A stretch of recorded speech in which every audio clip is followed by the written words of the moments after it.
AM 950, the progressive voice of Minnesota. It is the Matt McNeil Show. Michael Brodkorb is our expert in politics from the Republican side, as well as also our Vikings guy, which we still have to get. I got to get you the press credentials for that for the Vikes. We need to do that so you can take advantage of all that good stuff as well. Michael's kind enough to join us today to talk a little politics as well as a little Vikings. Hi, Michael.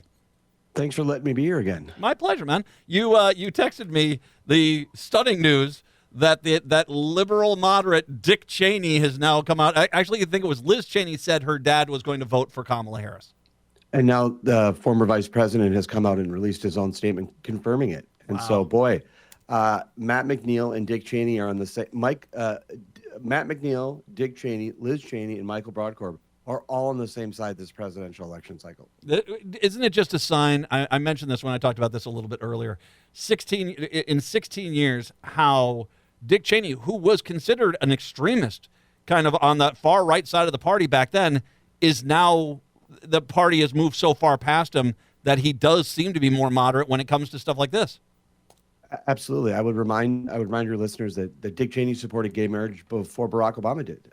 And so he's been far ahead of the party on many issues, still seen as somewhat of a figure on both sides of the aisle, but I'm so excited and so happy. As I mentioned before, my plan this election cycle was to vote for Liz Cheney for president and Dean Phillips for vice president. But after, as I discussed, Trump's performance and the rise of Kamala Harris to be the nominee, I'm all in on Harris and Walz, and the fact that Dick Cheney's and Liz Cheney are both on board is just fantastic. Well, and as a Republican, I mean, it's always tough when you feel like you're sometimes going out there on your own.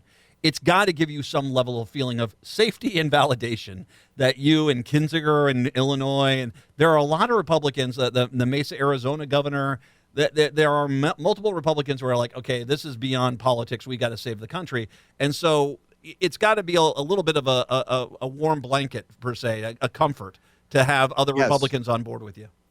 And having met Dick Cheney multiple times, I think the least thing that he would ever like to be considered is to be a warm blanket, but he absolutely is. He's providing safe cover. And for the Republicans out there the Republicans who recently entered the political scene and are saying that you can't be a conservative and vote for Vice President Harris and Governor Walz, please tell that to Dick Cheney, because I'd like to be there when you tell him that he's not a Republican and not a conservative. That's going to go over really well. I want to talk a little bit about Minnesota and its place. Axios had a story yesterday, and it was talking about New Hampshire, Virginia, and Minnesota. And basically that, and it reminded us that pre the first debate in Minnesota, that Trump was saying, I'm opening up, I think it was somewhere between 8 and 12 offices in the state. It's in play. We're going to make this happen. It was going to be there. And it was... The story was talking about how it doesn't seem like that has come to fruition at all. And as a matter of fact, I think even there was a comment in there that they're actually moving a lot of the Trump stuff down to the local offices. First of all, I guess you know the Republican Party better. Has there been an expansion of the Trump campaign? Are there new offices that did open up indeed this summer across Minnesota? I did have a conversation with someone earlier today, a good friend of mine who said that the party put out a statement kind of clarifying those remarks and letting them know that there is still a force here. There's still a sizable presence in this state. Here's my take. My take is that, there was an enthusiasm gap that the Democrats had in this state, which led to there being a close race in Minnesota. Once Kamala Harris became the nominee, her lead kind of blossomed and grew a bit. But I think what's happening is there was a recent poll that came out that had the race around 5 points. And I think what's happening is Republicans are in some ways united in going up against Governor Walz, I think. Again, in the interest of full disclosure for your listeners, I've endorsed Harris and Walz. And so where I sincerely think the race is, it's 5 to 10 points. And so by all indications, I think the Trump campaign is still here in some form. And the Harris-Walz campaign is here. And so I don't know how long that lasts, but I do think if I want to be as fair as I can, I do think there is some presence from both campaigns in the state. And this is not we're 2 months out from the election. You've got to kind of evaluate the playing field as it is. And if you're saying to yourself, I've got finite resources and right. I've got to hold Pennsylvania, Georgia, North Carolina, Virginia, or Nevada, and Arizona, you're not going. I mean, that was kind of the arguments they were making in New Hampshire. New Hampshire is not going to.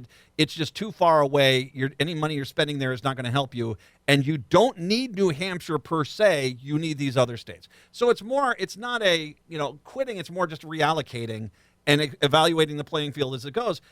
I don't necessarily. I mean, it obviously has far more impact to the Minnesota GOP than it does to the Trump campaign, but I don't think it's necessarily anything unusual when you see something like that. No, and ultimately, I think it's going to come down to resources. I think it's going to come down to resources. I still think that this state is just outside of the reach of the Trump campaign, and I want to be as fair with my analysis as I can, even though I've taken a side. And so, 5 to 10 points, I think, is where this race is. If it gets close, if it gets closer to that 10, I think you're going to start to see some resources start to leave this state. But I still think right now we're at that point where the race is at. But we are 60 days, as you pointed out, from the election, and there's a lot of time to make some changes. But we'll see where it goes. It is good for Minnesota Republicans as long as there is both a Trump presence here, because they don't have another unifying force other than Republicans organizing to try to win back the House, because there's a void in the Senate race with Royce White at the top. And once again, that is playing a role. I mean, it's an incredibly undesirable candidate. We talked about it at the state fair. He had his own booth. He wasn't really even part of their booth. And still today, I haven't seen a lot of. I've made the point. The Facebook and Twitter pages for the Minnesota GOP, they still haven't even acknowledged he is the top of the Minnesota ticket for the Republican Party in Minnesota. And I have to be honest with you. I think that's a good thing. I know that it's a fair. I mean, I understand the politics and what you're doing. I think it's an absolutely fair point you're raising. But I'm actually somewhat excited and happy that that's the point that they've taken. I have disagreements with the party on the presidential race, but I do want to see Republicans succeed in other aspects of the state, but not in the race for the United States Senate, and certainly not in the race for president. Michael Brodkorb joining us. I'm going to ask you a question, and I'm going to preface this by saying I know that I think you're somewhat friendly with this guy. You've had him on your podcast. I'm going to ask a question about Walter Hudson, and I want to get your thoughts on this. The Republican Party of Minnesota announced yesterday that he has been hired as the GOP's new Strategic Outreach and Engagement Director. That's the official title he has been hired for. He's also a person, as I just did a quick news search, called all Democrats Satanists. Use kind of rhetoric saying we're at war. In one case, didn't that's all the term they used. He said we're at war. He didn't actually say we should go fight or anything like that. He just said we're at war right now. And then when the Roe v. Wade was overturned, was talking very freely about murder charges for anyone that comes to the state to get an abortion, and taking executives from companies like Dick's Sporting Goods, J.P. Morgan, Chase, who had said we will help our employees go to a state if they need that kind of care, holding them, accounting them, and charging them with the crime. He's got some baggage as a case goes, and I'm going to, like I said, I mean, if this is not something you wanted to get into, that's okay. But I mean, what is your thoughts? I mean, if you're looking at for an outreach, strategic outreach director, I think that this is not someone that I think is going to be able to necessarily win over, especially let's go with this, just the abortion issue. It's 70% of the state wants abortion rights. That's not going to be an easy thing to overcome. Correct. I would say this to you, that Representative Hudson and I disagree on the use of our language and what we think is inviting. It's just a different approach. I disagree with that approach. I don't think that, and honestly, I've had him on my podcast a few times, and it's been a very civil, engaging conversation. I think Representative Hudson is a smart guy, but I disagree with his use of some of that language, and I don't think it advances where I think the party needs to grow. I think the party is really struggling on messaging, particularly when it comes to abortion. I have to tell you, Matt, as someone who's had a number of conversations over the last few weeks since I announced my support for Harrison Walz, I am very surprised by the number of conversations I've had with men about abortion and their support and recognition of that it's healthcare, and they're voting on that issue. And so I would welcome, I say this not just directed at Representative Hudson, but any Republican, but I think that Republicans have a messaging deficit, and I think they need to work on their approach and how they build people into the party. There are more Democrats in this state than there are Republicans. And if Republicans want to win in this state, they have to learn how to talk to people of opposing side. And language like that, I don't think is going to be successful to do it. I think the Republican Party would do better to get Peggy Bennett back involved, because I thought she had some good messaging and she kind of understood that. I think she got that a lot better, and unfortunately, I don't see a lot of the kind of more seasoned politicians from the GOP stepping up, because that's what you need, is the people that actually can go across those lines.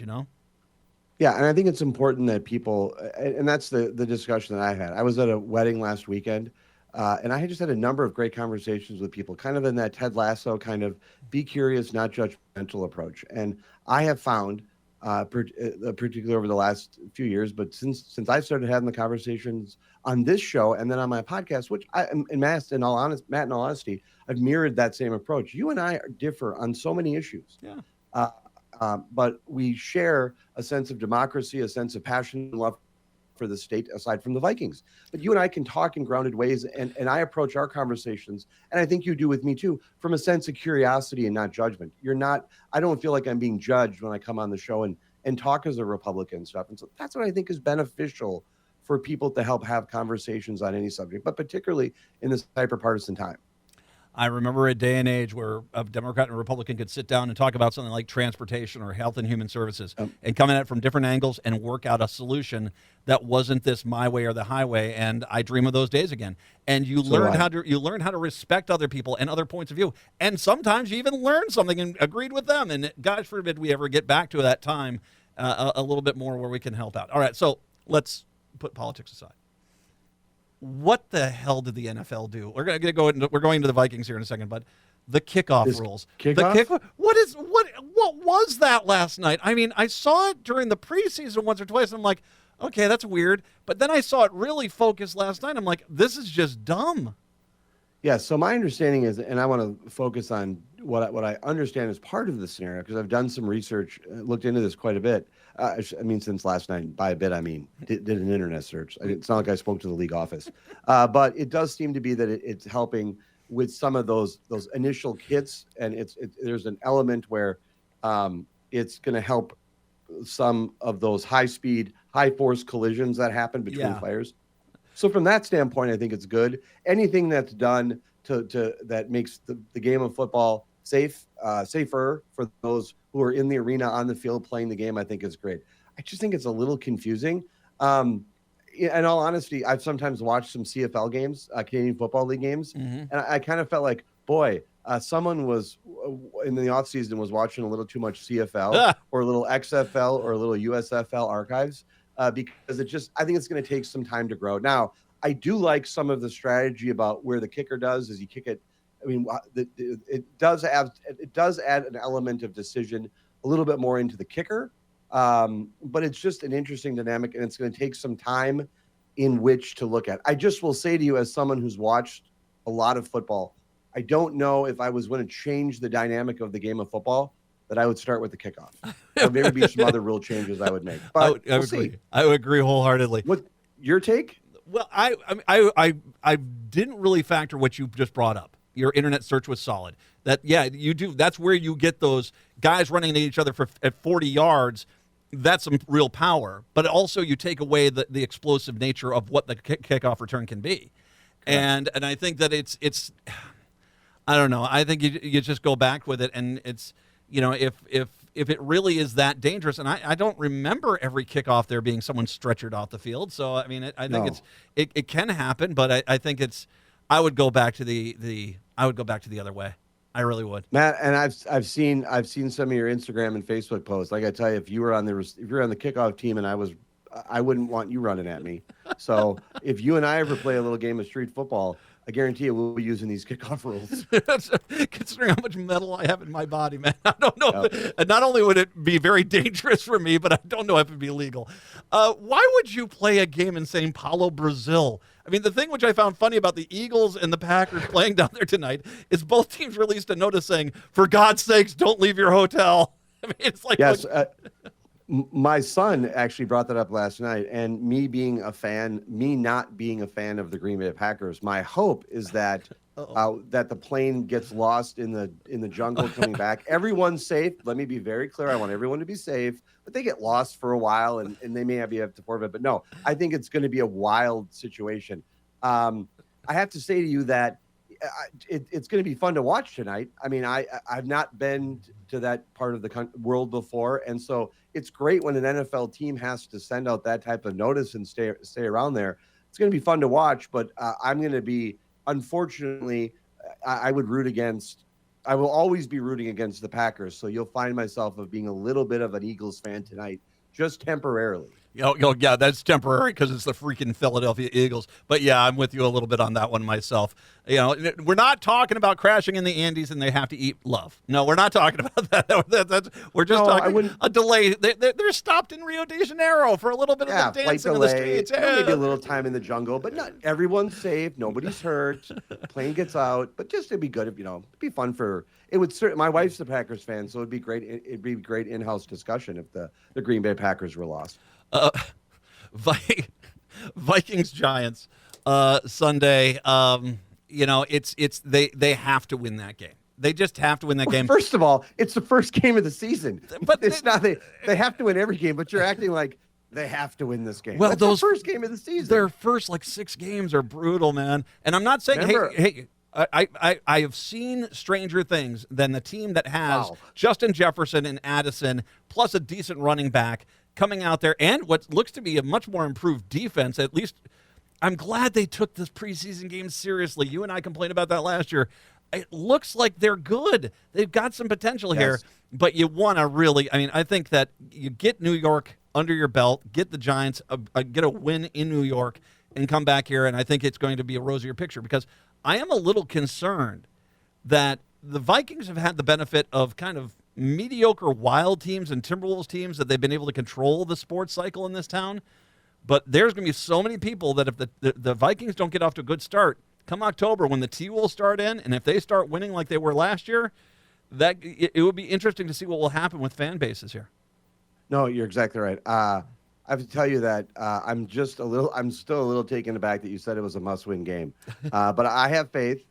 I have faith and hope and optimism. But Matt, I have to be honest with you. I am fully expecting my heart to be broken by mid-October. But some of us are going to stick with the team because we don't have a choice. Well, that's why you're here. That's why I have you here. Every game is a must-win, but I think it's going to be close. And I think what we had said, I had predicted 3-1 after the first 4 games. I think you had said 2-2. 2-2. You got me thinking a little bit about 3-1, especially that Packers game we got coming up. I think we may be able to pull that one out.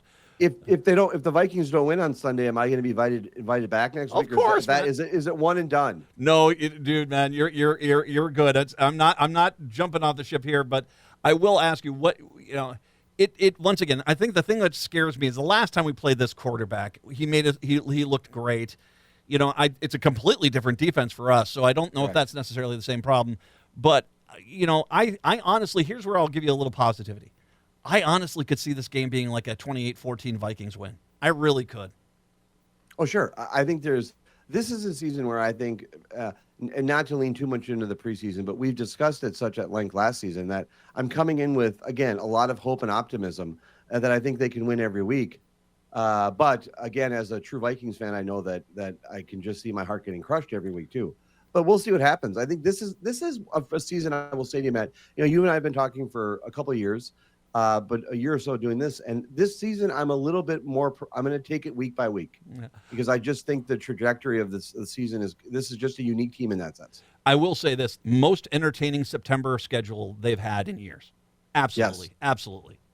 Yeah, next weekend we'll be at home. I'll be at that game for the 49ers. Then we got Packers coming up, which is going to be great. I'm going to be fascinated. We'll have to talk next week. We'll have to talk a little bit about that Monday night game with the 49ers and the Jets because it's going to be interesting to see what happens with the 49ers. They lost a few players this year. And they did, but it's going to be a fun game. Good kickoff to the season. All right. At home, I mean. So you're calling I'm saying 28-14. What's your call on the game?